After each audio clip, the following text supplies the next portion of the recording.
হ্যাঁ, অভিযোগ পেয়েছি এবং অনেকে মিলে অভিযোগ করেছেন এটা ঘটনা। তো কাল পরশু দিন থেকেই আমি থানার সঙ্গে টাচে আছি। টিভির অ্যাক্টিং ফরম্যাট আলাদা, আমরা অন্যভাবে প্রসেস করি। OTT is much more engaging with ছোট করি।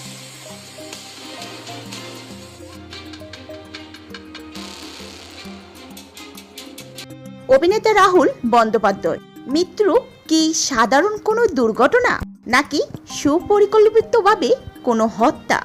অভিনেত্রী সে তার নীরবতা এবং তাকে কোনো এক স্থানে আটকে রাখা হয়েছে বলে ধারণা করা হচ্ছে।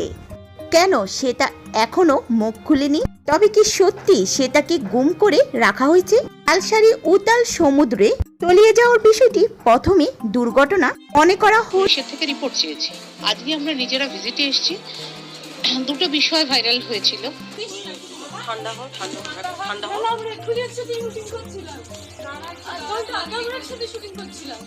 ফরেনসিক রিপোর্টে গোটা মামলার মোড় ঘুরিয়ে দিয়েছে।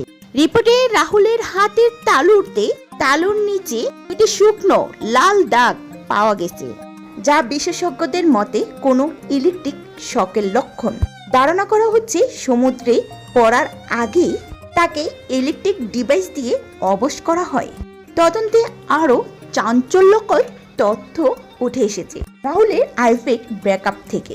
মৃত্যুর 48 ঘন্টা আগে আসা একটি অডিও মেসেজে তাকে সরাসরি হুমকি দেওয়া হয়েছিল। স্থানীয়দের বর্ণনা অনুযায়ী ঘটনার সময় একটি রহস্যময় স্পিড বোটকে জ্বরের গতিতে সৈকত ছেড়ে পালাতে দেখা গিয়েছে। অদ্ভুতভাবে সেই বোটটির ভাড়া রসিদ কলকাতার এক নামী ফাইন্যান্সিয়াল ডিরেক্টরের স্বাক্ষর পাওয়া গেছে।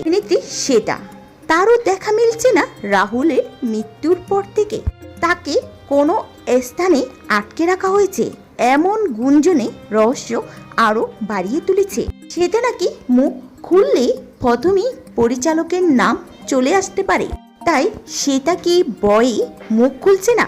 মুখ খুললে কি তাকেও মেরে ফেলা হতে পারে, এমনটাই গুঞ্জন উঠেছে সোশ্যাল মিডিয়াতে।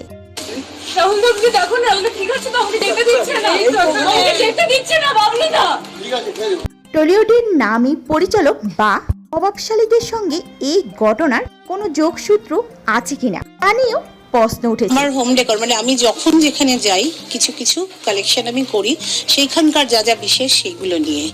অন্যদিকে আর্টিস্ট ফোরামের প্রসেনজিৎ চট্টোপাধ্যায়ের উপস্থিতি মিটিংয়ে এরপর Nila Gangopadhyay production house magic moments বিরুদ্ধে এফআইআর করার সিদ্ধান্ত নেওয়া হয়েছে। অভিযোগ উঠেছে যে ইন্ডাস্ট্রির পরিকাঠামো এতটাই শোচনীয় যে ওই নামের সাথে যুক্ত তাদের কারোর সাথে আমরা কোনো কাজ এই মুহূর্তে থেকে করব না যতক্ষণ না নয় পাবলিকলি বা কোর্ট থেকে আমরা জানতে পারি যে আমাদের রাহুল, আপনাদের রাহুল কি করে আমাদের ছেড়ে চলে গেল, কিভাবে ছেড়ে চলে গেল। তো ভিউয়ার্স, রাহুলের হত্যার এই ব্যাপারটি নিয়ে আপনাদের কি মতামত? অবশ্যই ভিডিওটির নিচে কমেন্ট সেকশনে জানাতে। আর